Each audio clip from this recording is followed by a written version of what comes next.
दिल्ली से मुख्यमंत्री अरविंद केजरीवाल बोलते हैं। वनवास से लौटे सीता मैया को अग्नि परीक्षा देनी पड़ी थी। आज मैं जेल से आया हूं, मैं अपनी अग्नि परीक्षा देने के लिए तैयार हूं।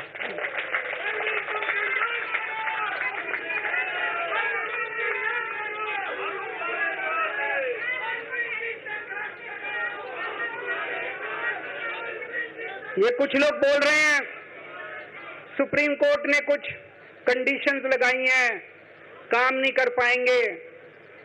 पिछले 10 साल में इन लोगों ने कंडीशन लगाने में कोई कसर छोड़ी थी? एलजी साहब ने कंडीशन लगाने में कोई कसर छोड़ी थी?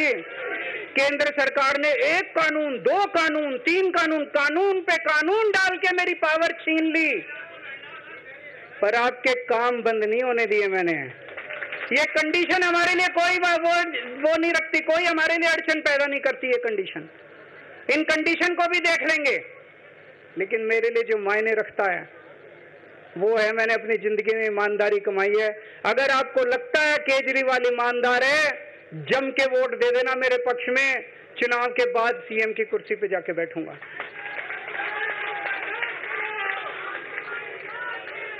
फरवरी में चुनाव है। आज इस मंच से मैं मांग करता हूं कि ये चुनाव नवंबर में कराए जाएं, महाराष्ट्र के साथ कराए जाएं, तुरंत कराए जाएं चुनाव। और जब तक आपका फैसला नहीं आएगा तब तक मैं जिम्मेदारी नहीं संभालूंगा। और मैं जब तक चुनाव नहीं होते, मैंने जैसे बताया 2 दिन के बाद मैं अपना इस्तीफा दूंगा। जब तक चुनाव नहीं होते तब तक मेरी जगह आम आदमी पार्टी से कोई और मुख्यमंत्री बनेगा। अगले 2-3 दिन के अंदर विधायक दल की मीटिंग होगी और विधायक दल की मीटिंग में अगले मुख्यमंत्री के नाम का तय किया जाएगा। मैं मनीष जी से बात कर रहा था, जो पीड़ा मेरे मन में है वो पीड़ा मनीष जी के मन में भी है। इनके लिए भी वही सब कहा गया जो मेरे लिए कहा गया है। मनीष जी का भी कहना है कि ये दिल्ली के उप मुख्यमंत्री और शिक्षा मंत्री और मंत्री का पद तभी संभालेंगे जब दिल्ली की जनता कहेगी कि मनीष सिसोदिया ईमानदार है। तो मैं और मनीष सिसोदिया, हम दोनों का फैसला आपके हाथ में है, जनता के हाथ में है। हम दोनों जनता की अदालत में जा रहे हैं, गली गली जाएंगे, जनता के बीच में जाएंगे और उनसे पूछेंगे। अगर जनता कहेगी ईमानदार है तो हम आके इसकी कुर्सी पे बैठेंगे। 2020 में आया था मैं। 2020 में मैंने कहा था, मैंने अगर काम किया हो तो मेरे को वोट देना और काम नहीं किया हो तो वोट मत देना। कहा था कि नहीं कहा था? आज मैं आपके बीच में आया हूं, मैं कह रहा हूं अगर मैं ईमानदार हूं तो वोट देना, अगर मैं बेईमान हूं तो वोट मत देना, बिल्कुल मत देना। भारत माता की, भारत माता की।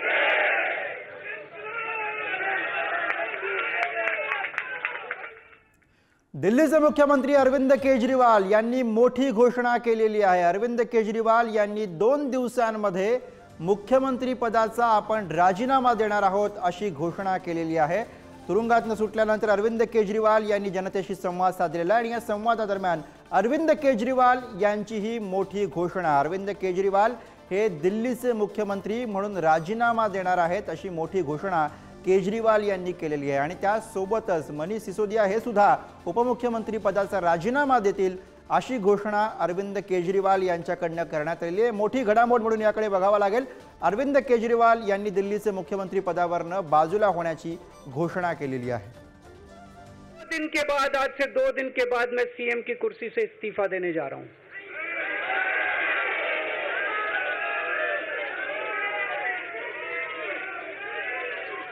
और मैं तब तक सीएम की कुर्सी पे नहीं बैठूंगा जब तक जनता अपना फैसला ना सुना दे। मैं जनता के बीच में जाऊंगा, गली गली में जाऊंगा, घर घर में जाऊंगा, और जब तक जनता अपना फैसला ना सुना दे कि केजरीवाल ईमानदार है, तब तक मैं सीएम की कुर्सी के ऊपर नहीं बैठूंगा। अरविंद केजरीवाल यांनी केलेली ही मोठी घोषणा 2 दिवसांनंतर मी मुख्यमंत्री पदाचा राजीनामा देणार आहे असं अरविंद केजरीवाल यांनी जाहीर केलेलं आहे। आणि यानंतर आम आदमी पक्षाकडून अन्य कोणीतरी मुख्यमंत्री पदाच्या खुर्चीवरती बसेल असंही केजरीवालांनी सांगितलं। आणि याच विषयी आपण अधिक बोलूया। आपचे नेते धनंजय शिंदे सध्या आपल्या सोबत आहेत। धनंजय जी, अरविंद केजरीवाल यांनी केलेली ही मोठी घोषणा, तुमची पहिली प्रतिक्रिया?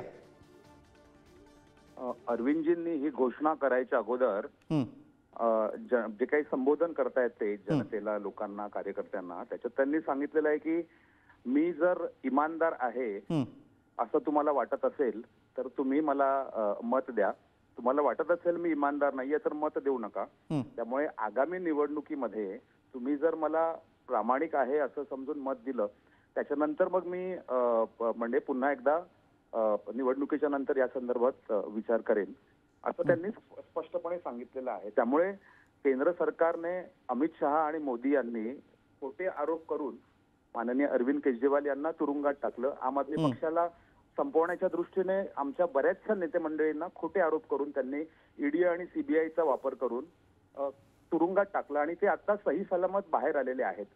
तर या सगळ्या घटनेचा एक म्हणजे ज्या पद्धतीने भारतीय जनता पक्ष राजकारण करताय तर त्याबद्दल त्यांनी जनतेला प्रश्न विचारले आणि जनतेच्या न्यायालयात जाऊन त्यांनी प्रश्न विचारलाय की आम्ही प्रामाणिक असो, मी असेल तर तुम्ही मला मत द्या।